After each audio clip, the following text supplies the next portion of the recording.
Good morning all of you. मैं Renu Tripathi मेषा sir की class में आप सभी का स्वागत करती हूँ। इससे पहले वीडियो में हमने दर्शन का अर्थ, परिभाषा और उसका विशेष क्षेत्र पढ़ा था। आज हम आदर्शवाद के बारे में संपूर्ण अध्ययन करेंगे। आदर्शवाद की बात करें तो आदर्शवाद पाश्चात्य दर्शन की वह विचारधारा है जो इस ब्रह्मांड को ईश्वर द्वारा निर्मित मानती है और यह मानती है कि इस वस्तु जगत की अपेक्षा आध्यात्मिक जगत श्रेष्ठ है।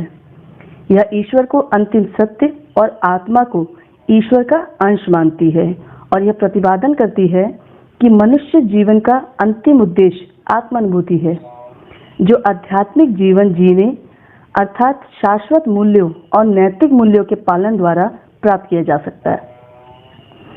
पश्चिमी जगत में यूनानी दार्शनिक थेल्स सबसे पहले व्यक्ति थे जिन्होंने इस ब्रह्मांड की रचना के विषय में अपने तर्क प्रस्तुत किए। इनके बाद पश्चिमी दर्शन के क्षेत्र में यूनान के सुकरात का नाम आता है।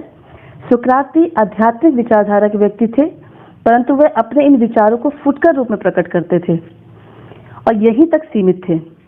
उनके बाद पश्चिमी दर्शन के जगत में उनके ही शिष्य प्लेटो का प्रादुर्भाव हुआ, जिन्होंने अपने दार्शनिक चिंतन को बड़े व्यवस्थित और तर्कपूर्ण ढंग से प्रस्तुत किया। प्लेटो आत्मा परमात्मा के अस्तित्व को स्वीकार करते थे और यह मानते थे कि परमात्मा इस सृष्टि का कर्ता है और विचार इसका आधार है। पश्चिमी जगत में उनकी इसी विचारधारा को आदर्शवाद यानी कि आइडियलिज्म की संज्ञा दी गई। प्लेटो की पुस्तक का नाम था theory of ideas. Theory of idea से ही आदर्शवाद का नाम रखा गया। आदर्शवाद, जिसे इंग्लिश में आइडियलिज्म कहते हैं, दो शब्दों से मिलकर बना है, आइडिया प्लस इज्म। इसमें एल सुविधा के लिए जोड़ दिया गया है। वास्तव में यदि देखा जाए तो इसे आइडिया या विचार से ही उत्पन्न मानना चाहिए, क्योंकि इसके प्रवर्तक दार्शनिक विचार की चिंतन सत्ता में विश्वास करते थे और इसी कारण इसे विचारवाद की भी संज्ञा दी गई थी। यह दर्शन वस्तु की अपेक्षा विचारों, भावों तथा आदर्शों को महत्व देते हुए यह स्वीकार करते हैं कि जीवन का लक्ष्य आध्यात्मिक मूल्यों की प्राप्ति तथा आत्मा का विकास है। इसी कारण यह आध्यात्मिक जगत को उत्कृष्ट मानता है और उसे ही सत्य व यथार्थ रूप में स्वीकार करता है।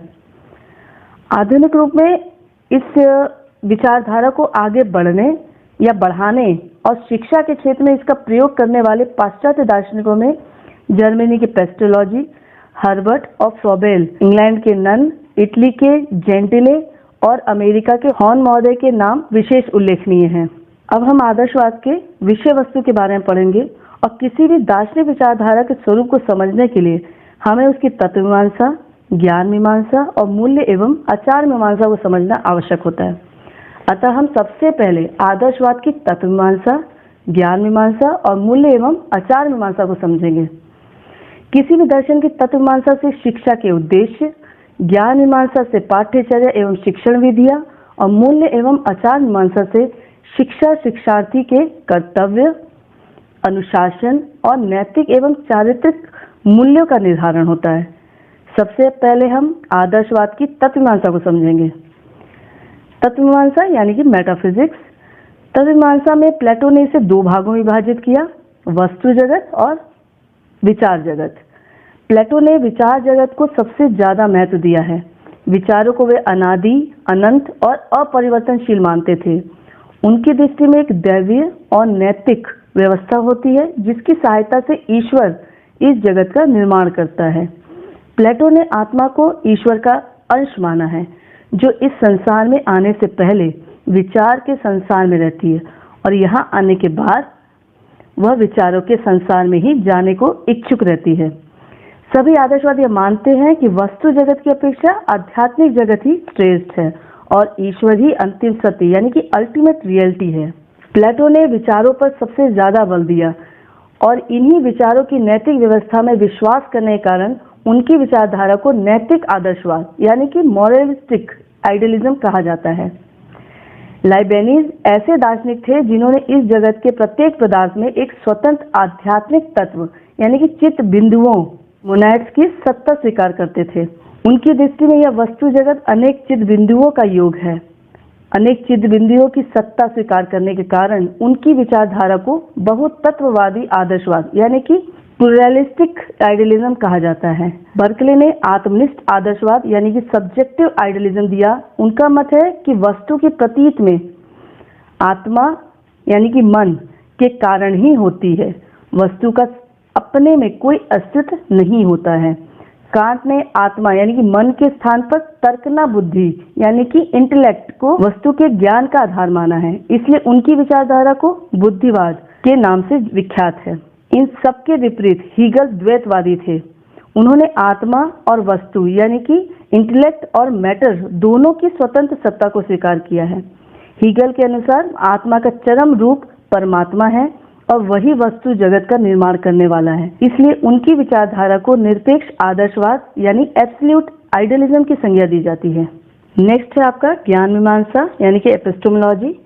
एपिस्टेमोलॉजी के अंतर्गत प्लेटो ने विचारों की दैवीय व्यवस्था और आत्मा परमात्मा के स्वरूप को जानना ही सच्चा ज्ञान है ऐसा माना है, और ज्ञान को उन्होंने 3 रूपों में बांटा है: इंद्रिय जन्य ज्ञान, सम्मति जन्य ज्ञान और चिंतन जन्य ज्ञान।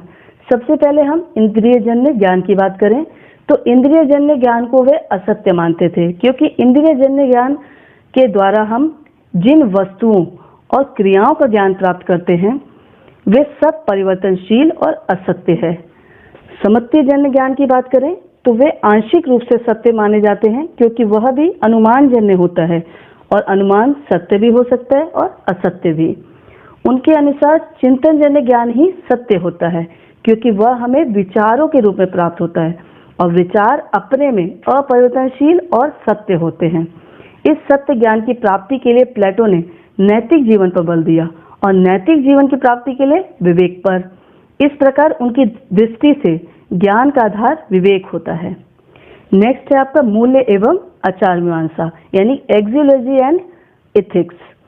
एक्सियोलॉजी और एथिक्स में प्लेटो के अनुसार मनुष्य जीवन का अंतिम उद्देश्य आत्मानुभूति है और आत्मानुभूति के लिए 3 सनातन मूल्य आवश्यक है: सत्यम, शिवम और सुंदरम।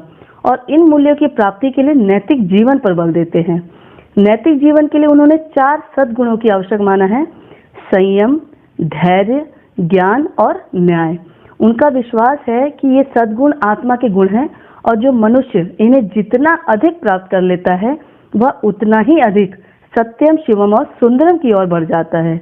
अर्थात जो सत्य है वही शिवम है अर्थात ईश्वर, और जो शिव है यानी कि जो ईश्वर है वही सुंदर है अर्थात आत्मानुभूति है।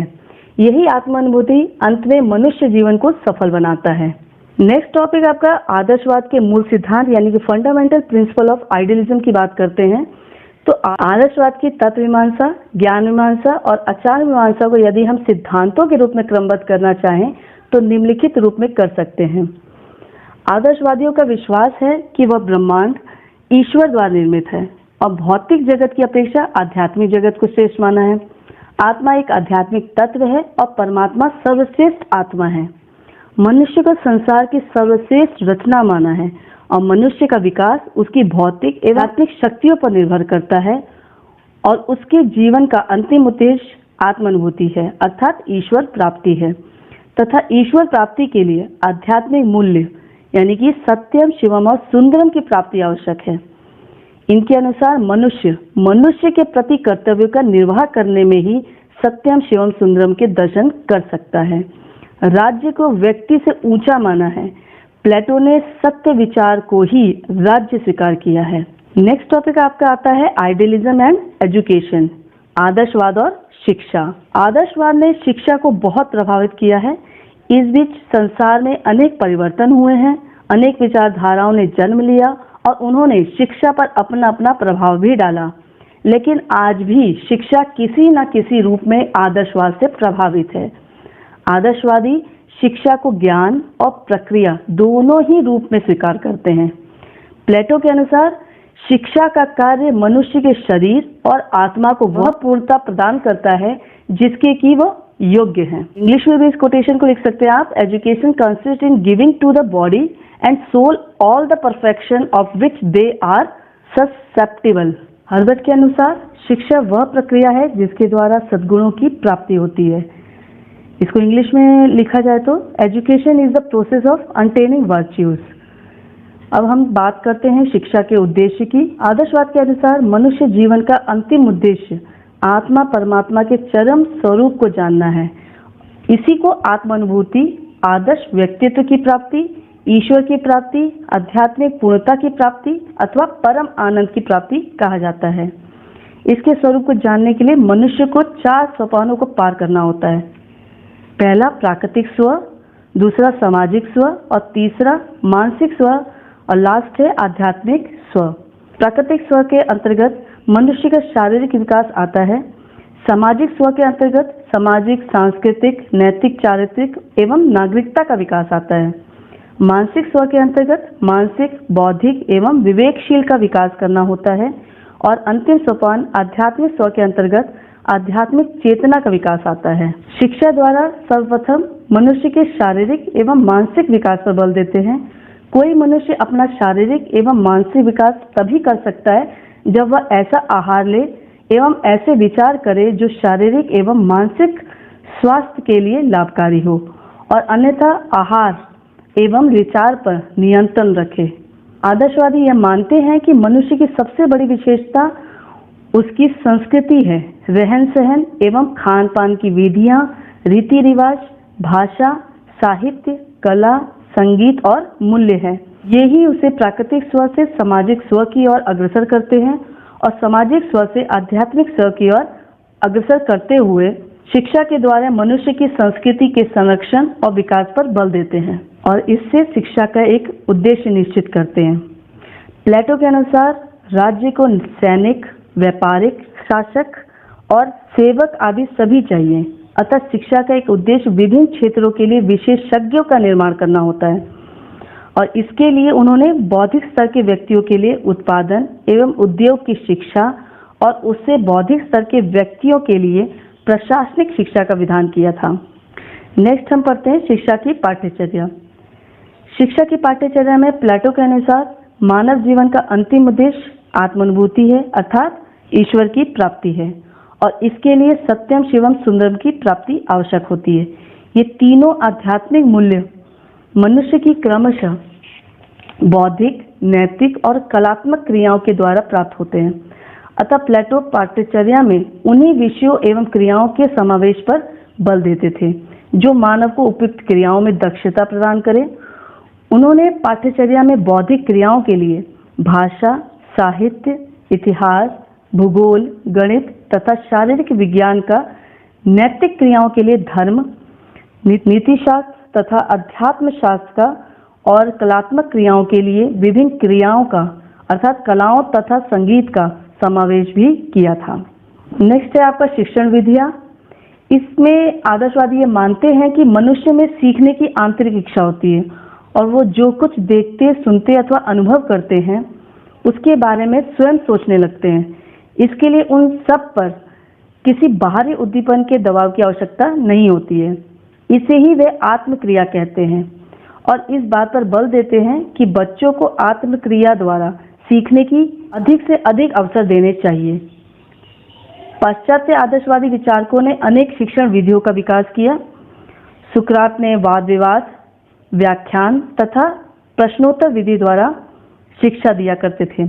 प्लेटो ने प्रश्नोत्तर विधि के आधार पर संवाद विधि का विकास किया। प्लेटो के संवाद विश्वविख्यात हैं। अरस्तु ने आगमन और निगमन विधियों पर बल देते थे। आगमन विधि में सामान्य से विशिष्ट की ओर चला जाता है और निगमन विधि में विशिष्ट से सामान्य की ओर चला जाता है। पहले वे उदाहरण प्रस्तुत कर सामान्यकरण करते हैं और इस प्रकार प्राप्त सिद्धांत का प्रयोग करते थे। आदर्शवादी दार्शनिकों में हीगल ने तर्क विधि, पेस्टेलॉजी ने अभ्यास और आवृत्ति विधि, हर्बर्ट ने अनुदेशन प्रणाली और फ्रॉवेल ने खेल विधि का विकास किया है। नेक्स्ट हम अनुशासन की बात करते हैं। अनुशासन में प्लेटो ने कठोर नियंत्रण और दंड का विधान स्वीकार करते थे, परंतु दूसरी ओर उनका यह भी कहना था कि वास्तविक अनुशासन आंतरिक होता है जिसमें मनुष्य अपने अंतःकरण से प्रेरणा प्राप्त करता है और तद अनुकूल आचरण करता है। अतः बच्चों को ऐसा वातावरण दिया जाए कि वह स्वतः नैतिक आचरण की ओर अग्रसर हो। इस प्रकार सभी आदर्शवादी अनुशासन को आंतरिक भावना मानते थे और छात्र में इसका विकास करने के लिए विद्यालयों में उच्च पर्यावरण के निर्माण और विकास पर बल देते थे। इसके लिए वह शिक्षक को महत्वपूर्ण मानते थे, क्योंकि शिक्षक के द्वारा बालक के अंदर आत्म अनुशासन की भावना उत्पन्न की जाती है। आदर्शवाद दमनात्मक अनुशासन का विरोधी है और प्रभावात्मक अनुशासन के पक्ष में है। उनके अनुसार अनुशासन को प्रभावित करने वाले मुख्य तत्व शिक्षक, शिक्षार्थी और सामाजिक व प्राकृतिक वातावरण है। नेक्स्ट है आपका शिक्षक। आदर्शवादी शिक्षा की प्रक्रिया में शिक्षक को शीर्ष स्थान देते हैं। उनके अनुसार बच्चों को पशुत्व से मनुष्यत्व और मनुष्यत्व से देवत्व की ओर ले जाने में शिक्षक की बड़ी आवश्यकता होती है।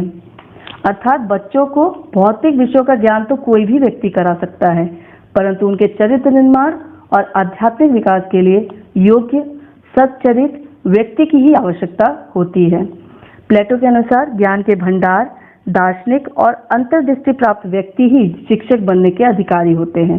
रॉबेल के शब्दों में विद्यालय रूपी बाग में अध्यापक रूपी माली विद्यार्थी रूपी पौधों के विकास में सहयोग देते हैं। नेक्स्ट है आपका शिक्षार्थी। आदर्शवादियों के अनुसार अनुभव का केंद्र मस्तिष्क नहीं आत्मा होता है। इस दृष्टि से सब बच्चे समान होते हैं और पूर्णता की अनुभूति करने योग्य होते हैं, परंतु आधुनिक आदर्शवादी बच्चों की शारीरिक और मानसिक विभिन्नता को स्वीकार करते हैं। स्विस शिक्षाशास्त्री पेस्टोलॉजी सबसे पहले व्यक्ति थे जिन्होंने बच्चों की मनोवैज्ञानिक भिन्नता के आधार पर उनकी शिक्षा का विधान करने पर बल दिया था। आगे चल के उनके ही शिष्य हर्बर्ट और फ्रॉबेल ने उनके विचारों को मूर्त रूप प्रदान किया। नेक्स्ट है आपका विद्यालय। आदर्शवादियों का तर्क है कि मनुष्य आत्मानुभूति करने में तभी सफल हो सकता है जब उसका शारीरिक, मानसिक एवं बौद्धिक, सामाजिक एवं सांस्कृतिक, नैतिक एवं चारित्रिक और आध्यात्मिक विकास हो जाए। इस सब के लिए वे सामाजिक आदर्शों, मूल्यों और सिद्धांतों से पूर्ण उच्च सामाजिक वातावरण की आवश्यकता समझते हैं। यह सब विद्यालय में ही संभव है। विद्यालय में आदर्श शिक्षकों के संपर्क में आकर बच्चे उच्च आदर्शों की शिक्षा प्राप्त करते हैं। अंत में हम आदर्शवाद की मूल्यांकन स्वरूप कह सकते हैं कि एक दर्शन के रूप में आदर्शवाद जीव, जड़ और जगत की एक विस्तृत व्याख्या प्रस्तुत करता है और हमें भौतिक पदार्थों की नश्वरता और आत्मा परमात्मा की अमरता से परिचित कराता है। शिक्षा दर्शन के रूप में यह शिक्षा शास्त्रियों को शाश्वत मूल्यों से परिचित कराता है और इन मूल्यों के आधार पर शिक्षा के सार्वभौतिक एवं सार्वकालिक उद्देश्य निश्चित करता है। इसके अनुसार मनुष्य जीवन का अंतिम उद्देश्य आत्मानुभूति है, अतः शिक्षा को मनुष्य के इस उद्देश्य की प्राप्ति में सहायता करनी चाहिए। इसके लिए वह मनुष्य के शारीरिक, मानसिक, सामाजिक, सांस्कृतिक, नैतिक एवं चारित्रिक और आध्यात्मिक सभी प्रकार के विकास पर बल देता है, जो मनुष्य को इस लोक और परलोक दोनों के लिए तैयार करती है। नेक्स्ट वीडियो में हम यथार्थवाद का संपूर्ण अध्ययन करेंगे। Thank you.